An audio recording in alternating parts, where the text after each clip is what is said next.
So I got a question from Danny. He writes in, he says, "Hey man, I recently saw my ex at a rave. When we saw each other, we made eye contact, but we didn't say anything. We just looked at each other and went our separate ways.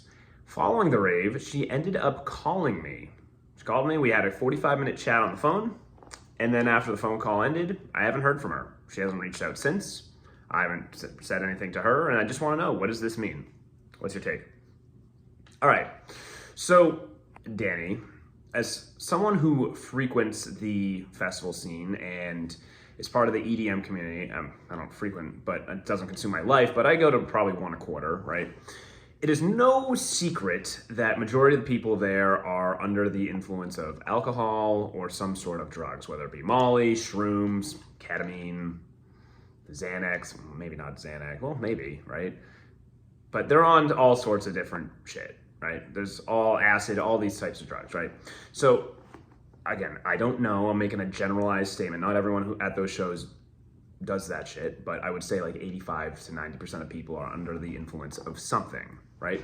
So majority of the people who go there are pretty fucking horny. Now, it is no secret that women don't want to increase their body count. They just don't necessarily want to do that because then they look like a little bit of a slut.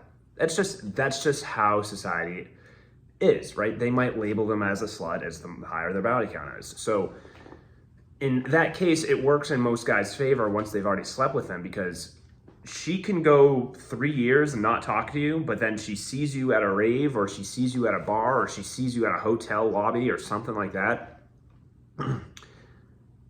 and she's horny. She has no problem hitting you up because it's not going to hurt her. It's not going to increase her body count in any way, shape, or form. She remembers that you guys had passionate sex, so she just recalls that. So when she calls you after a rave, when she's on drugs, she obviously got turned on when she saw you and was thinking about you in a sexual way.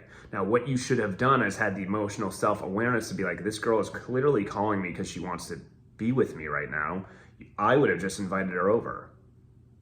Hey, good to hear from you. Why don't you come over? Let's catch up. Let's have a drink of mine. We'll catch up. We'll listen to some of the music that we heard. Plain and simple, right? She comes over and then you sleep with her. And then once you sleep with her, relationship kind of figures itself out on its own, right? Of course, you have to continue to do things in your masculine, right? But once you sleep with her, things are going to start going in the correct direction, right?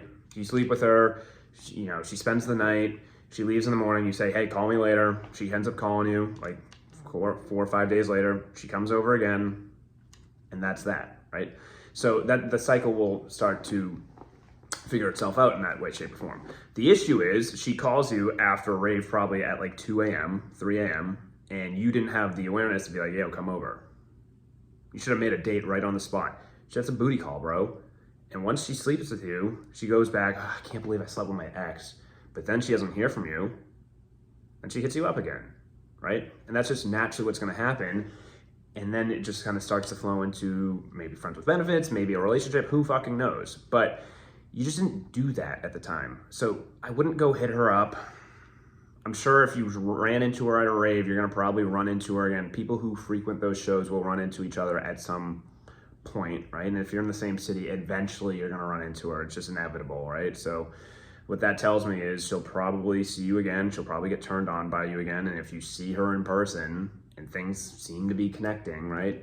You see her from the distance, maybe wave her over to you. Hey, come here, right? How you been, baby? What's going on, right? And then you catch up with her and then you just, hey, come here with me. I want to show you this, right? And just lead. It's pretty fucking straightforward, right? So again, you are at an advantage when you've already slept with the girl. She doesn't want to increase the body count and she can trust you. She knows you're safe, right?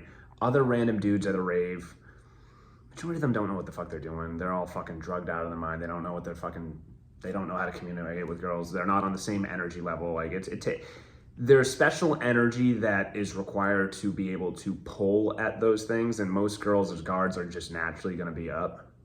And they're usually with a group of people anyway. So girls and groups of people, you need to find the same energy. And sometimes it can be tough to find the same energy level at a rave. It takes a special person to do it, right? It takes special energy to attract.